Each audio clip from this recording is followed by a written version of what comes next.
Il-prezz taż-żejt bħalissa huwa $111 il-barmil. Iżda minkejja dan waqt laqa politika l-ħadd li għadda, il-Prim Ministru Laurence Gonzi esaġera apposta u qal li l-prezz taż-żejt huwa ta' $150 il-barmil. F'konferenza tal-aħbarijiet indirizzata mill-kelliema Laburisti Marlin Farrugia u Michael Farrugia intwera spot politiku li fih jidher biċ-ċar dak li għamel il-Prim Ministru.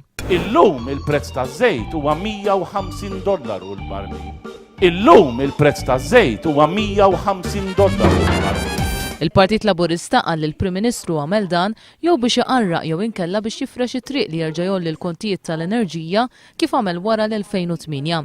Dan ikompli jissostanzja dak li hemm fir-rapport tal-Kummissjoni Ewropea li minnu joħroġ li l-Gvern Malti wieħed lill-Unjoni Ewropea li ser jiżdiedu it-tariffi tal-enerġija. Marlin Farrugia tajt li dan kollu jirrifletti nuqqas ta' kredibilità fuq il-Prim Ministru. Tfisser nuqqas ta' kredibilità ta' Prim Ministru u tal-Partit Nazzjonalista li qed jiggverna.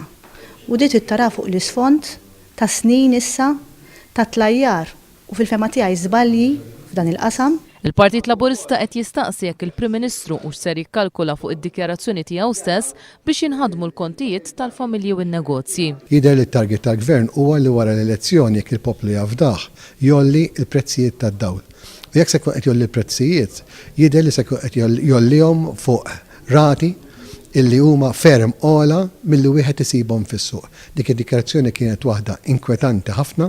Imma l-Prim Ministru Gonzi qed jgħid sew jew qed jgħid affarijiet li ma jagħmlux sens.